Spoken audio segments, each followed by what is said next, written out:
¿Qué tal? Soy Martín Bonfil Olivera, su agendista de ciencia. Esta semana quiero continuar un poco sobre el tema que tomamos la semana pasada respecto al anuncio hecho por la próxima presidenta Claudia Sheinbaum acerca de la transformación del CONACYT en una Secretaría de Ciencia, Humanidades, Tecnología e Innovación y la decisión de poner al frente de esta secretaría a la doctora Rosaura Ruiz.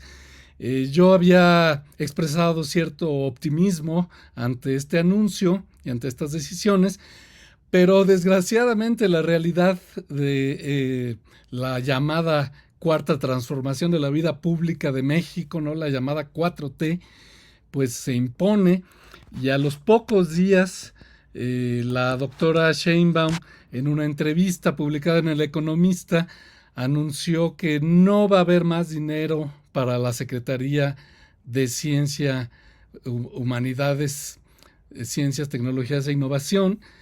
Y no solo eso, dijo que no solo no va a haber más recursos, sino que anunció que le van a dar un apretón más a los gastos, porque en mi opinión, extremadamente dañina política de austeridad republicana va a continuar durante el sexenio que iniciará a partir del 1 de octubre de este año. Lo cual es verdaderamente aparte de una decepción, es una mala noticia, porque si hay un área más allá de las urgentes como el combate a la violencia, la alimentación y la salud, y también la educación, por supuesto, pero si hay un área a la que habría que invertirle si queremos pensar no solo en el presente, sino en el futuro de México, de nuestra nación, pues es a la ciencia, bueno, al sistema de investigación y desarrollo científico y tecnológico, que es lo que abarca esta Secretaría de próxima formación. Y no parece que vaya a ser así. Tradicionalmente los políticos en el mundo, y en particular en México, nunca le han dado a la ciencia la importancia que merece, salvo cuando se pueden beneficiar de ella, o la pueden utilizar en algo que les importa, que les conviene. Un ejemplo muy claro fue la Segunda Guerra Mundial, en que el gobierno de los Estados Unidos, en el contexto de la Guerra Fría, entre el bloque socialista encabezado por la Unión de Repúblicas Soviéticas Socialistas y el bloque capitalista comandado por los Estados Unidos, vieron que se les estaba saliendo de las manos, primero durante la Guerra Mundial contra los países del eje y luego durante la Guerra Fría, pues decidieron apostarle a la ciencia, primero para el desarrollo de la bomba atómica que les permitió terminar la guerra que ya habían ganado contra Alemania, pero todavía faltaba derrotar a Japón, y lo lograron gracias a la tecnología atómica, a la bomba. Y después, durante la Guerra Fría, pues en la carrera espacial, entre otras cosas, hubo mucho apoyo para la ciencia y sobre todo la tecnología que está basada en ciencia, debido a estas razones sociopolíticas, ¿no? Globales. Pero cuando no hay esas circunstancias, los políticos en todo el mundo suelen menospreciar a la ciencia, irla dejando de lado y en todo caso utilizarla en discursos, pero no apoyarla en la vida real. En México ha pasado durante todos los sexenios, por lo menos que me ha tocado a mí vivirlo, hubo un gran apoyo a la ciencia, sobre todo a la química, durante la época de la nacionalización del petróleo. Con el presidente Lázaro Cárdenas se creó el Instituto Politécnico Nacional, el Instituto Nacional del Petróleo, se formaron muchos ingenieros petroleros, ingenieros químicos, pero no ha habido grandes auges del apoyo a la ciencia en nuestro país.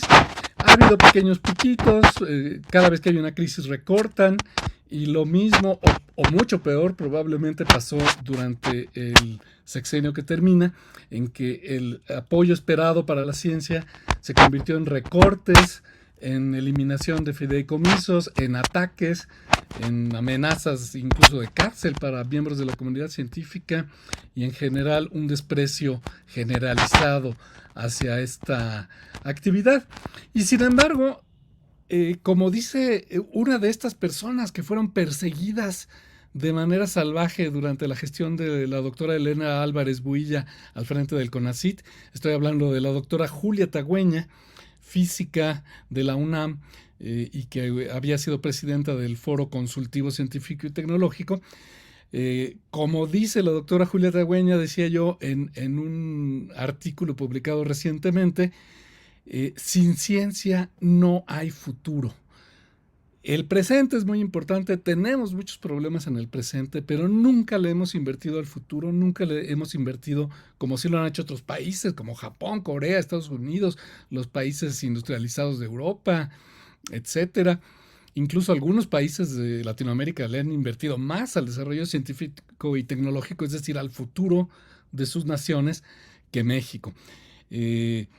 Pero estamos enfrentando a nivel global problemas que ya se nos vienen encima o que ya se nos vinieron encima y que ya, por más que los políticos intentan de hacerse que no lo ven, de ponerse estas orejeras o cómo se llaman, anteojeras como de caballo para hacer como que no ven el problema, ya se nos vinieron encima. Se nos vino encima la pandemia de COVID-19 que nos tuvo 2 años aislados y paralizó la economía mundial y paralizó a las sociedades y encerró a los ciudadanos. Ya la sobrevivimos gracias en gran parte a las vacunas, producto de la ciencia, pero no llegan las nuevas vacunas actualizadas, no se están produciendo y en México ni siquiera se están buscando. En México nos estamos conformando con las vacunas anticuadas y básicamente inútiles o muy poco útiles que teníamos, la famosa vacuna patria, que ahora dicen que ahora sí ya está lista. Esas vacunas ya no nos van a servir y están resurgiendo brotes de COVID en el mundo, en México. Quizá usted ha empezado a oír personas que ya están empezando a tener infecciones de COVID nuevamente. Y sabemos ahora que el COVID afecta mucho más gravemente de lo que pensábamos, en particular el cerebro. Es un virus que se va al sistema nervioso y causa todos estos efectos del COVID largo. Y sin embargo, los políticos que manejan la salud en México siguen con estas anteojeras puestas, diciendo, no, ya están las vacunas esas que teníamos y no hay necesidad de buscar nada más. Y ustedes saben que no nos han anunciado que haya nuevas vacunas. El otro problema, entre muchos otros que se podrían mencionar, es el cambio climático. Acabamos de pasar la amenaza de Chris, que se degradó a tormenta tropical, entró por el Golfo de México y bueno, causó algunos daños, no gravísimos, pero pues sí causó daños y por otro lado también trajo una muy necesaria lluvia, pero estamos bajo la amenaza del huracán Beryl, que está entrando en este momento por el Caribe, está por entrar en esta semana a Jamaica. Se piensa que el miércoles o jueves entra a Jamaica y después llegará el fin de semana, si son correctos los pronósticos, a la península de Yucatán. Y después atravesará el Golfo y probablemente entrará pues por Veracruz, muy probablemente. Y ya está en categoría 5, es potencialmente catastrófico. Claro que los huracanes son fenómenos que pueden cambiar de un día para otro. Estos son pronósticos a 7 días, pero en este momento son potencialmente catastróficos los efectos que puede tener Beryl en nuestro país. Y sin embargo, ante el cambio climático, nuestros políticos, nuestros gobiernos siguen con esas anteojeras diciendo sí, vamos a hacer una mesa, vamos a hacer una ley, pero no la vamos a cumplir. Y México no está participando en la lucha contra el cambio climático. Y también a nivel mundial los países siguen haciéndose tontos. Así que pues esperemos que México cambie de rumbo y que reconozcamos que, como dice la doctora Tagüeña, sin ciencia no hay futuro. Soy Martín Bonfil Olivera, su agendista de ciencia, y soy miembro de la Dirección General de Divulgación de la Ciencia de la UNAM.